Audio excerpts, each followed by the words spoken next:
Well, I stand here before you a mere shadow of the person who should have been given this presentation, Ambassador Lukas Tsilas of the Onassis Foundation. When he asked me to speak to this group in his place, I had many misgivings. First and foremost, as I pleaded with him, I am no diplomat. I'm a classicist and an archaeologist. My expertise ends at about 400 BC. And like many students of the past, I find the modern world a really scary place. Secondly, as you have surmised, I'm not even Greek American. My family hails from Asia Minor, my mother's side from Smyrna and Anatoliki Thraci. My father's from the Pontic coast of the Black Sea. Yes, the Pontic Greeks that everybody makes fun of. In 1922, if you give me a glass of wine or two, I can even speak it. In 1922, my grandparents migrated from Turkey to Greece, where they were regarded either as strangers or foreigners speaking with a funny accent. In 1950, my parents migrated to Australia, to Sydney, way on the other side of the Pacific, where they, in turn, were regarded as strangers and foreigners, and where they spoke with a funny accent. And that's where I was born. I'm proud to be Greek, I'm proud to be Australian, and having lived and worked in this community since 1993, I'm proud to be a Greek American and a member of this community. And like all of my forebears, I speak English with a funny accent. And having finally accepted Ambassador Tsilas's challenge, I started thinking to myself, what on earth can I possibly say that will not seem trite and rehearsed? When we think of Greek culture, what are the things that come to mind? Well, we all have our personal favorites. Mine include, of course, the dour faces of Socrates, Plato, Aristotle, and the foundations of Western philosophy. The image of the great blind bard, Homer, who crafted an epic that painted the enemy in a human and compassionate light, every bit the equal and often even more noble than the Greeks. The poets Alcaeus and Sappho, whose verses, often poorly preserved, still echo with meaning and relevance. There are the faces of Herodotus and Thucydides and the beginnings of historical writing. And the Greek word, historia, which originally meant not history as we know it, but scientific inquiry. Then there are the less dour faces of Aeschylus, Sophocles, Euripides, and the ever-playful Aristophanes, who brought into being not only tragedy and comedy, but the theatre. Without them, there would be no Shakespeare. Without them, there would be no Hollywood. There's a great show on the ancient Greek theatre as we speak at the Getty Villa. If you haven't visited, do yourselves a favor. And what about Pythagoras, Democritus, Archimedes, men who stood at the van of mathematics, science, and musical theory?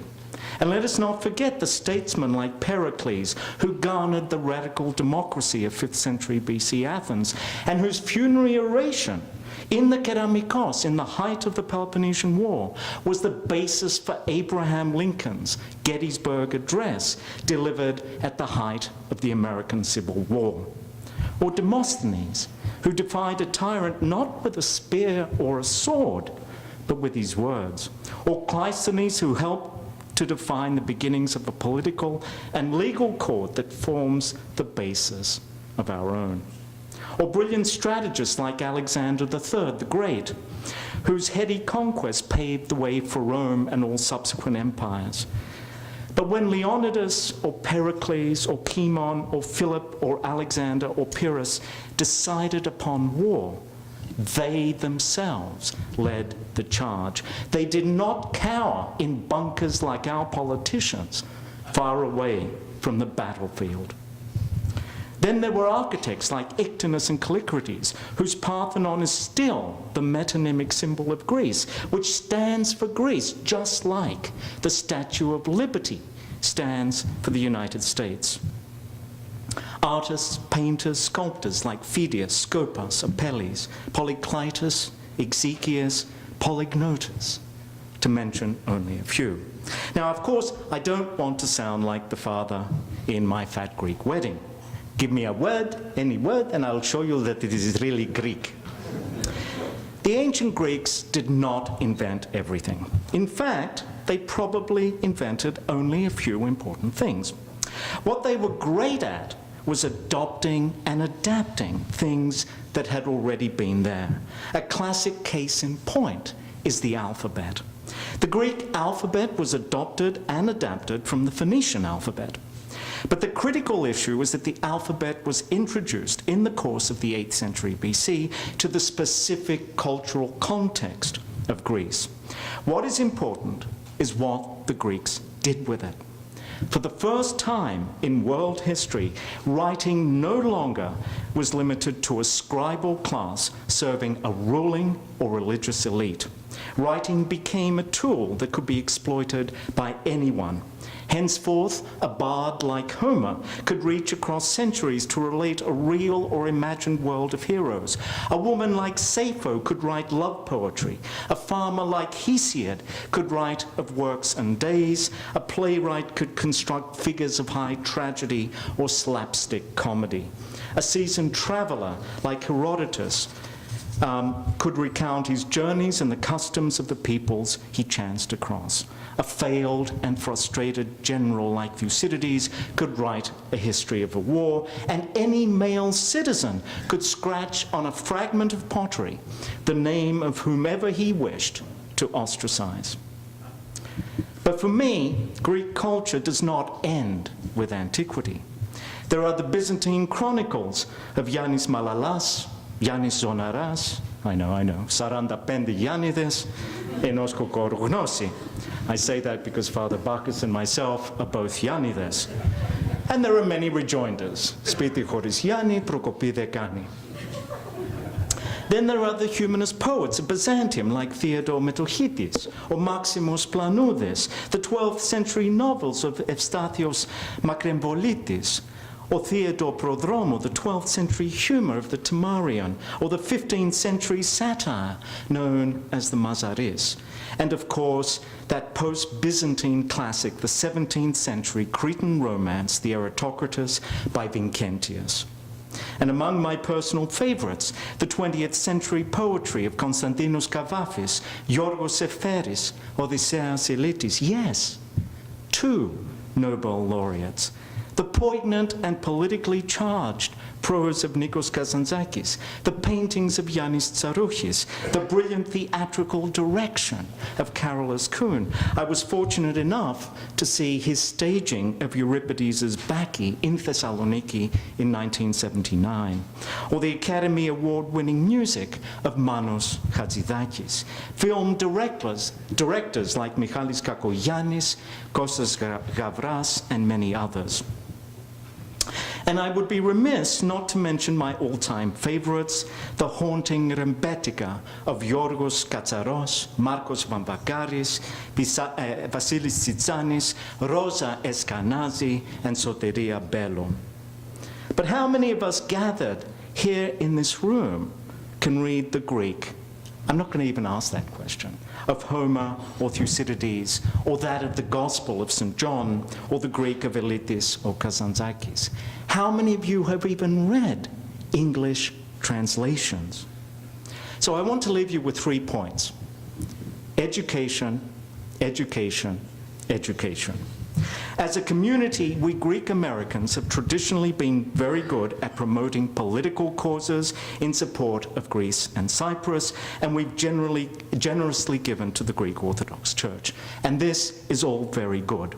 But I would argue we've not been as good at promoting our own culture.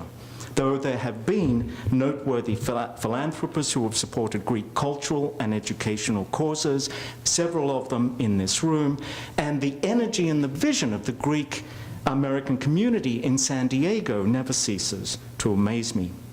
At my own institution, UCLA, the largest in terms of population of all the UC campuses, and one of only 3 public universities ranked in the top 10 in the United States, there are some 99 languages taught, but until very recently, this year, not modern Greek, appeals to various foundations into the Greek community met with sympathy and moral support, but not material support.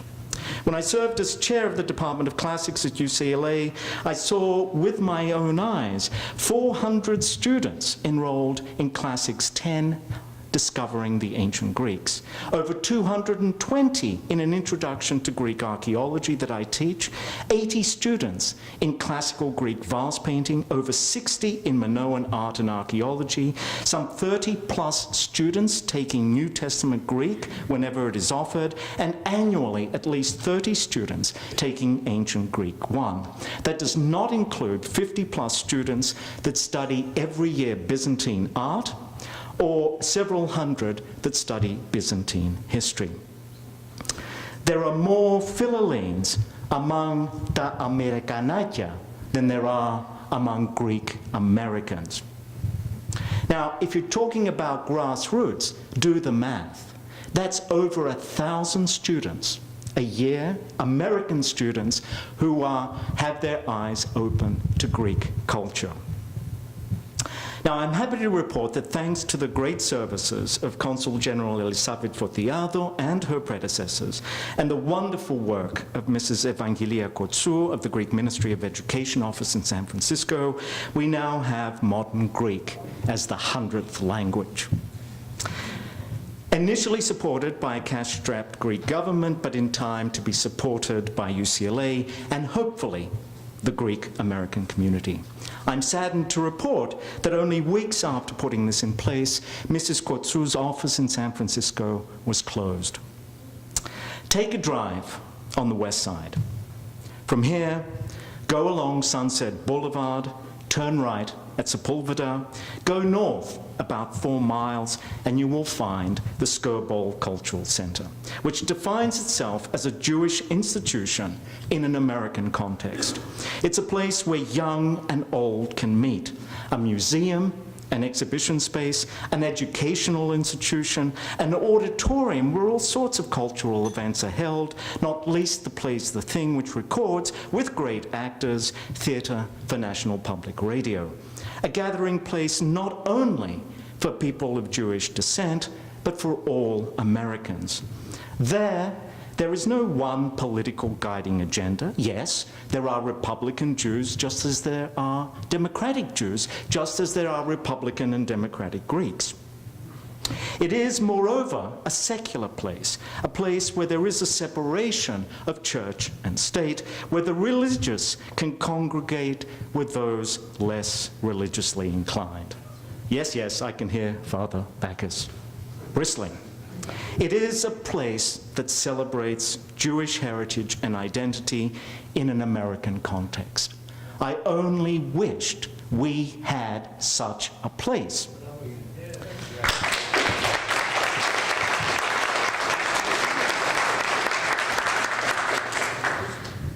The ancient Greeks understood that a simple thing, like a cauldron or a deep bowl carrying precious liquid, is much better supported on a stand with 3 legs rather than on a stand with only 2 legs.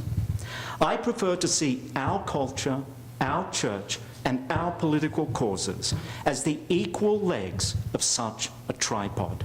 Give priority to one or other of these legs, then the cauldron will fall and the contents will spill. At the end of the day, the buck stops here, right here. The promotion of Greek culture is in your hands. Bravo,